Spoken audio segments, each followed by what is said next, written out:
Mummy papa नहीं है। क्या हुआ था उनको? मम्मी सुसाइड की थी और पापा तो कभी कभी बहुत ही तकलीफ़ होता है कि मेरे पापा मम्मी होते तो मुझे ये सब नहीं करना पड़ता। और बहुत लोग होते कुछ बोल देते तो बहुत तकलीफ़ हो जाती है। क्या बोल? हेलो दोस्तों, कैसे हैं आप सभी। उम्मीद करती हूँ अच्छे होंगे। तो देखिए दोस्तों, ये एक ऐसी वीडियो है जिसको देखकर आपकी आंखें नम हो जाएंगी और दिल को छू जाएगी कि बिन माँ बाप के बच्चों को क्या क्या सहना पड़ता है। तो चलिए गाइस।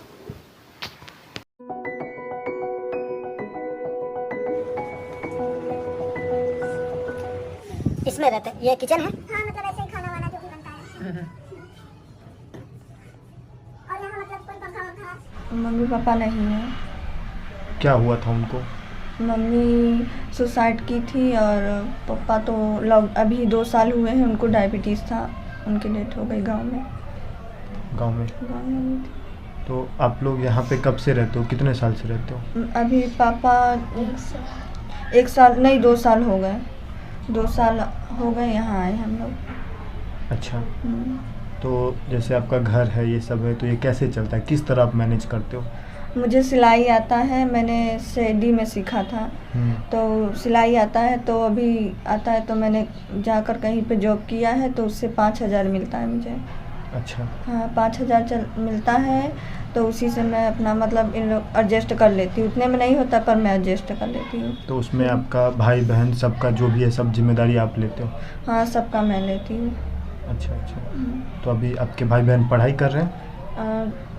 छोटे भाई पढ़ाई करते हैं, ऐसा है। पर मैं इनको कोचिंग ट्यूशन पढ़ाना चाहती थी क्योंकि उसमें स्कूल में अच्छी पढ़ाई नहीं होती है, तो मैं उन लोगों को स्कूल कोचिंग पढ़ाना चाहती हूँ, पर उसके लिए मेरे पास पैसा नहीं है जी।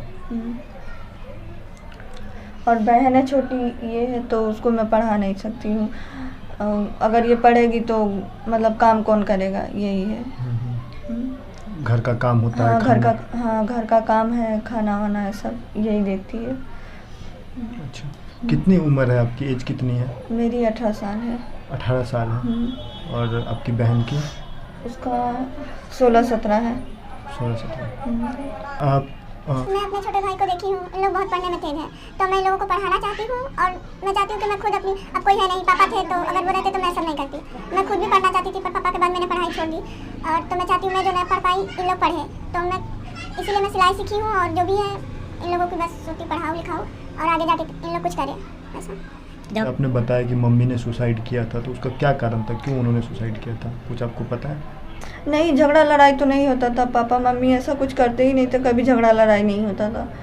अब मुझे नहीं पता है मम्मी ने क्यों ऐसा किया। अब तब मैं 8 में पढ़ती थी, शायद 8 में पढ़ती थी, 16 की होगी, 16-17 जो भी, मुझे लगभग याद नहीं है। 5 साल हो गए हैं क्योंकि उनको किए हुए। मम्मी का 5 साल हो गया, पापा का भी 2 साल हुआ है शायद। अच्छा। कभी कभी बहुत मतलब तकलीफ़ होता है कि मैं कुछ कर नहीं सकती इन लोगों के लिए, ऐसा होता है। पर मैं सोचती नहीं, जब तक मैं रहूँगी तब तक कुछ ना कुछ करके इन लोगों को आगे बढ़ा दूँगी, ऐसा सोचती हूँ और कुछ नहीं। मैं दूसरों को स्कूल जाते हुए देखती तो मुझे जाने का मन करता है क्योंकि मैं भी पढ़ना चाहती थी, पर सबके वजह से ये सब मैंने पढ़ाई छोड़ दी। मैं सोचती हूँ कि मेरे भाई बहन हैं, मुझसे छोटे हैं, मुझसे ज़्यादा इन लोगों की ज़रूरत है, और मैं इन लोगों का कोई है नहीं, बस मैं हूँ इन लोगों के लिए, इसीलिए, और कुछ नहीं। चलिए, आप में बहुत हिम्मत है, रो मत बहन। को समझ सकते हैं कि इस चीज़ को, जिस दर्द से आप लोग गुजर रहे हो, और अकेले इतना सब कुछ करो तो इंसान को रोना आ ही जाता है। और रोए भी तो यहाँ पे किसके सामने रोए, और रोते रोते भी आदमी को ये होता है कि अब तो कोई चुप कराने वाला नहीं है, कोई संभालने वाला नहीं है, तो फिर वो अपने आदत भी पड़ जाती है उस चीज़ को सहने की। पहले तकलीफ होती थी कि कोई है नहीं, मैं कैसे रहूँगी, पर अब मैं समझ गई कि कोई है नहीं, मतलब जो करना है मुझे करना है, ऐसे मैंने सोच के, और मुझसे जो हो सका मैंने किया इन लोगों के लिए।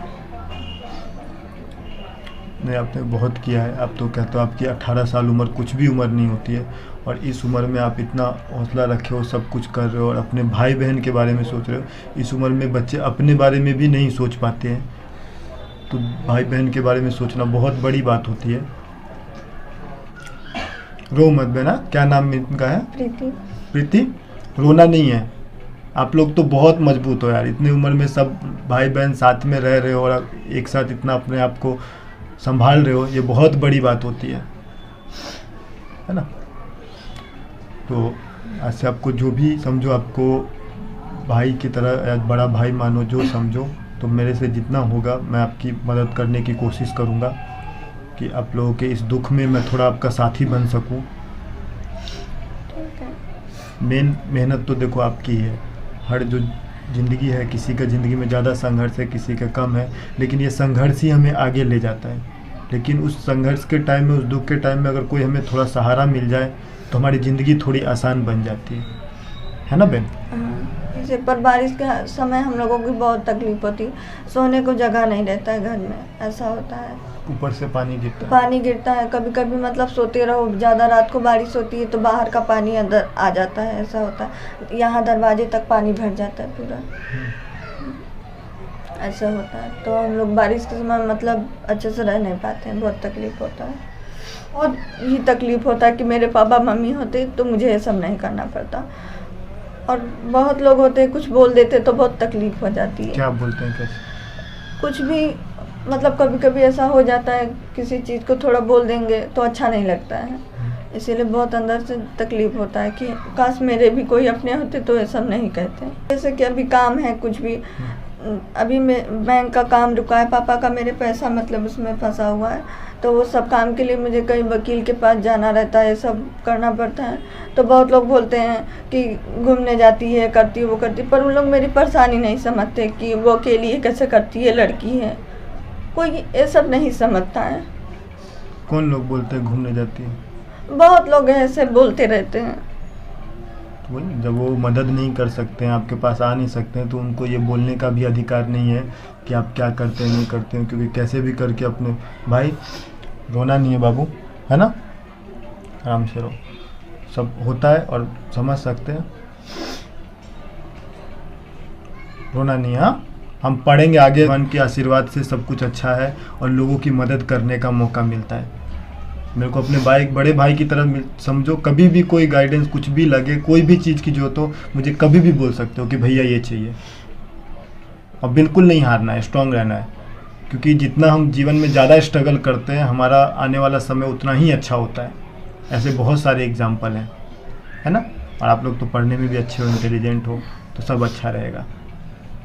और लोगों की बिल्कुल नहीं सुनना बहन, जो जिसको बोलता है, क्योंकि आपके घर के लीडर आप हो, आपको पता है कि आप किस तरह से अपने परिवार को चला रहे हो। तो दुनिया वाले बोलते रहेंगे, और जो आपकी मदद नहीं करता, मैं सीधा समझता हूँ उनको बोलने का भी अधिकार नहीं है, ठीक है। और अभी से आपको कोई भी कुछ ऐसा भी काम हो, एडवोकेट का, किसी भी चीज़ का, आप मुझे डायरेक्ट बता सकते हो, आपका काम हो जाएगा, ठीक है। और दूसरा, अभी जो हम तत्काल में, पहले भाई के लिए मैं आपको स्कूल का, आपने जैसे बोला, तो मैं आपको एक अच्छी जगह पे ले जाता हूँ, वहाँ आपको दिखाता हूँ वहाँ पे किस तरह का स्कूल है, और सब कुछ वहाँ पे रहना, हॉस्टल, खाना, आपको कोई ज़रूरत हो तो आप मुझे बताओ तत्काल कि हाँ मुझे इस चीज़ की ज़रूरत है। नहीं, मुझे सिलाई आती है, मुझे सिलाई आती, मैंने सिलाई सीखी है, तो अगर मशीन होती मेरे घर में तो मैं करती कुछ, जैसे घर का काम मैं करती, चाहे मेरी बहन कर सकती थी, ऐसा है। चलिए कोई बात नहीं, आप मेरे साथ चलो, आपको जो भी मशीन पसंद आए, ठीक है, हम वो ले लेते हैं, ठीक है। तो अभी चलिए मेरे साथ, आ जाओ भाई, आ जाओ बहन। हाँ, हमने पूरा घूम लिया, पूरा कैंपस देख लिया। यहीं पे अभी आपके जो तीनों भाई बहन हैं, यहाँ पे रहेंगे और पढ़ेंगे। यहाँ पे रहना, खाना, पढ़ना सब कुछ बिल्कुल फ्री है वात्सल्य धाम की तरफ से। तो अभी आपको कैसा लगा, सेटिस्फेक्शन है पूरा? अच्छा लगा मेरे को। अच्छा लगा ना, ठीक है। और बाबू, तुम्हें पसंद आया ना? तुम्हें ठीक है ना? यहाँ रहना है, मन लगा के पढ़ना है। आपने देखा स्कूल है, हॉस्टल है, बहुत सारे। खासकर आपका बहुत बहुत धन्यवाद। हमेशा जब भी हम ऐसे बच्चों को लेके आते हैं तो आप उन्हें एकदम इतने अच्छे से सेट हो जाते हैं, वो इतना प्यार आप लोग यहाँ पे देते हैं उन्हें कि उनके घर की कमी महसूस ही नहीं होती है। मैंने लास्ट टाइम भी अभी तक जितने बच्चे लेके आए, सब काफ़ी अच्छा रिजल्ट आया है, सबके संस्कार में, सबके बर्ताव में, सबके पढ़ाई में। तो बहुत अपनापन लगता है। तो थोड़ा एड्रेस पूरा बताएं। हाँ जी, वात्सल्य धाम दीनबंधु हॉस्पिटल के पीछे, गांव खोलवड़, तालुका कामरेज, जिलो सूरत। हाँ, तो कामरेज जब भी आप कामरेज से आगे बढ़ते हो तो ब्रिज से नीचे उतरना है, वहाँ से राइट लेके आपको वात्सल्य धाम का डायरेक्शन मिल जाएगा। तो यहाँ पे आएँ जब भी आपको समय मिले, संडे के दिन कभी भी, और बच्चों के साथ मिले और अपना समय बिताएं। काफ़ी अच्छी जगह है, हमें कुछ जानने को मिलता है, सीखने को मिलता है। धन्यवाद, है ना बहन।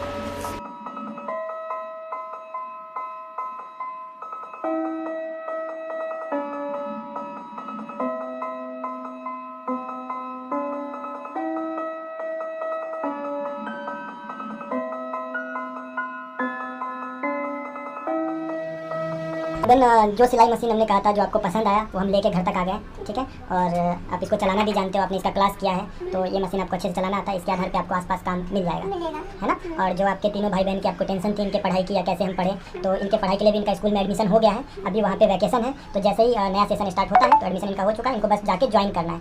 तो वहाँ रहना पढ़ना सब कुछ हो गया, तो आपके सर से थोड़ा सा जिम्मेदारी कम हुआ। अभी हम लोगों को बहुत अच्छा लग रहा है। हम लोग ने सोचा नहीं था कि इतना कोई हम लोग के लिए कर सकता है। आपने इतना किया, ये मशीन दिलाई, इससे मैं कर सकती हूँ कुछ भी काम, अपने लिए थोड़ा बहुत काम करके पैसा कमा सकती हूँ। और इन लोगों के लिए स्कूल हो गया, अच्छे स्कूल में एडमिशन हो गया। मुझे बहुत अच्छा लगा कि मैं इन लोगों को, मैं सोचती थी मैं लोगों को पढ़ा नहीं सकती, पर अब मुझे मेरे सर से टेंशन दूर हो गया कि मैं बहुत बहुत थैंक यू। आप हम लोगों के लिए भगवान हो एक तरीके से। हम लोग कोई आज तक हम लोग की मदद नहीं की है, आप ही किए आकर। हम लोगों को अच्छा लगा, मुझे लगा कोई हम लोगों की मदद करेगा कि नहीं करेगा, इसीलिए हम लोग किसी से मदद भी नहीं मांगते थे। जो होता हम लोग खुद कर लेते थे, पर आप आए, किए, हम लोग को बहुत अच्छा लगा। नहीं, बस आप मेरी बहन जैसे हो, मेरी छोटी बहन ही समझो अपने आप को। और कभी भी कोई भी चीज़ में मत हिचकिचाना। आप जब भी बताओगे कुछ भी, तो आप हक से मुझे बताना कि मुझे भैया इस चीज़ की ज़रूरत है। हम लोग ज़रूर आएंगे और उस टाइम पे आपकी मदद करेंगे। ठीक है बहन।